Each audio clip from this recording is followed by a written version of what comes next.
बहू और बेटी में अंतर। निशा एक प्राइवेट कंपनी में अकाउंटेंट है। शादी के पहले वो जॉब करती थी, लेकिन शादी के बाद उसने जॉब छोड़ दी थी। मंदी की वजह से पति रवि की जॉब छूट जाने के कारण निशा ने फिर से जॉब करने का निर्णय किया। निशा को 1.5 साल की बेटी भी है। पति रवि, सास ससुर, एक छोटा देवर और बेटी सिद्धि, घर में कुल 6 सदस्य हैं। समय से बस मिल जाती तो 1 घंटा पहले ही घर आ जाती। निशा सोचते हुए तेजी से घर की ओर कदम बढ़ा रही थी। निशा को बहुत तेज प्यास लग रही थी। उसने सोचा, सबसे पहले ठंडा पानी पीऊंगी, फिर कुछ करूंगी। यह सोचते सोचते निशा जल्दी जल्दी सीढ़ियां चढ़ने लगी। घर तीसरी मंजिल पर था। पहली मंजिल से ही घर से हंसने खिलखिलाने की आवाजें आ रही थी। निशा समझ गई थी कि घर में आज नंद ऋचा आई है। बच्चों के खेलने की आवाजें आ रही थीं। निशा घर के अंदर जैसे ही पहुंची, रवि बोला, आज लेट हो गई तुम। मैंने तुम्हें फोन किया था। ऋचा तुम्हारे इंतजार में ही बैठी है। तभी ऋचा बोली, हाँ भाभी, कैसी हैं? कब से इंतजार कर रही थी। सोचा आई हूँ तो आपसे मिलकर ही जाऊं। निशा ने कहा, अच्छा हुआ रुक गई आप। आपका ही घर है। मैं तो जल्दी आ जाती, पर बस टाइम पे नहीं मिली। 2 बस बदल कर आई हूँ। बच्चे भी, मामी कुछ खाने को दो कहते हुए निशा के पास आ गए। निशा ने कहा, तुरंत लाती हूँ कुछ खाने को कहते हुए कपड़े बदलने के लिए कमरे में जाने लगी। सासू माँ बोल पड़ी, निशा, बच्चे बहुत देर से फ्राइज खाने की जिद कर रहे हैं, बना दो ना। यह सुनकर निशा को थोड़ा खराब लगा, पर वह चुपचाप कमरे में कपड़े चेंज करने चली गई। कपड़े चेंज कर बाहर आई और पानी पीने के लिए जैसे ही फ्रिज खोला, कमरे से बेटी की रोने की आवाज़ सुनाई दी। निशा ने देखा बेटी जाग गई है।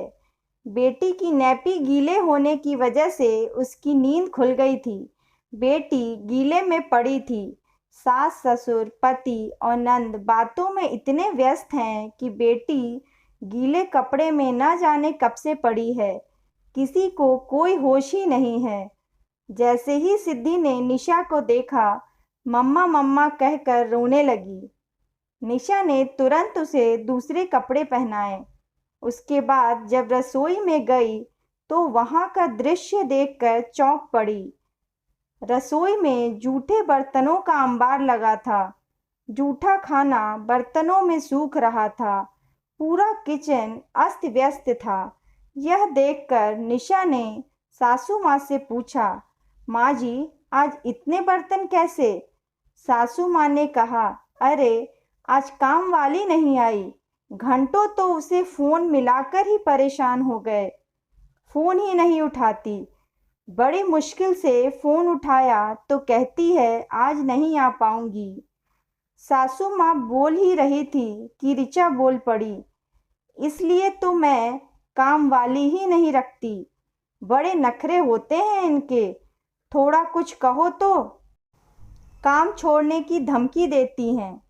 तभी ससुर जी बोले, अच्छा कोई बात नहीं, अब चाय बना दो निशा, साथ में फ्राइज भी बना लेना, बच्चे तब से कह रहे हैं, रवि ने कहा।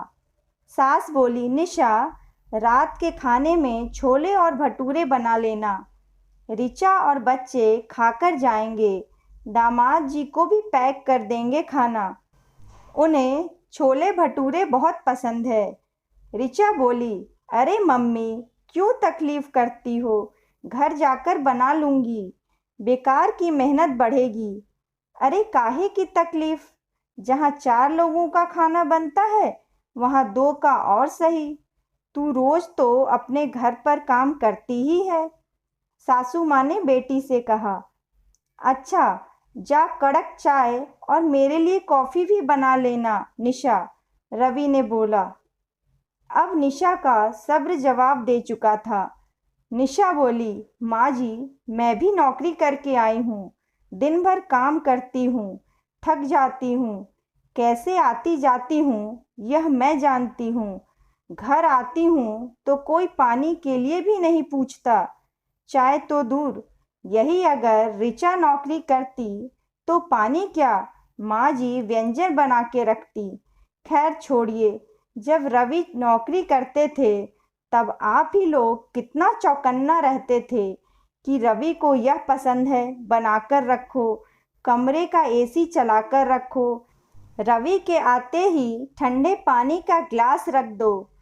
फिर अब क्या हुआ, मैं इस घर की कामवाली हूँ? मेरी हस्ती इतनी छोटी है? या क्या बहू की हस्ती इतनी नीचे होती है कि पानी देने में भी सोचना पड़ता है? यह क्या तरीका है? अब सास ससुर उल्टा पानी देंगे बहू को? पद का लिहाज तो ना सही, कम से कम उम्र का लिहाज तो करो। पता नहीं किस मुंह से बोल रही हो, शर्म नहीं आती? रवि ने गुस्से में उंगली दिखाते हुए कहा। निशा बोली, अच्छा, उम्र का लिहाज? जब माँ जी, पापा जी, ऋचा और तुम्हारे जूठे बर्तन रखते हैं, तुमको पानी देते हैं, तब माँ जी, पापा जी उम्र में बड़े नहीं होते? सच तो यह है कि बेटी बेटी ही रहती है और बहू बहू ही। निशा ने कहा। तू चाहती क्या है, तुम्हारी आरती उतारें? तुम 2 पैसे क्या कमाने लग गई, हमसे पैर दबवाओगी? निशा बोली, नहीं, बस मैं जानना चाह रही थी कि मेरा क्या इम्पोर्टेंस है इस घर में। क्या सच में आप लोगों ने बेटी माना या नहीं? एक माँ बेटी को अपने हाथ से पानी और खाना देगी तो वह छोटी नहीं होगी, पर वही बेटी जब बहू बनती है तो पानी और खाने के काबिल नहीं होती। सास अगर पानी पूछ ले तो वह छोटी हो जाती है, वहाँ उम्र की दुहाई दी जाती है।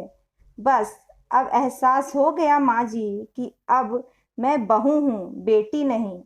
रसोई पूरा गंदा पड़ा है, यह घर ऋचा का भी है ना? रसोई साफ हो जाए तो बता दीजिएगा, मैं बहुत थक गई हूँ, थोड़ा आराम करके रात का खाना बनाऊंगी। यह कहकर निशा अपने कमरे में चली गई। सभी का चेहरा देखने लायक था।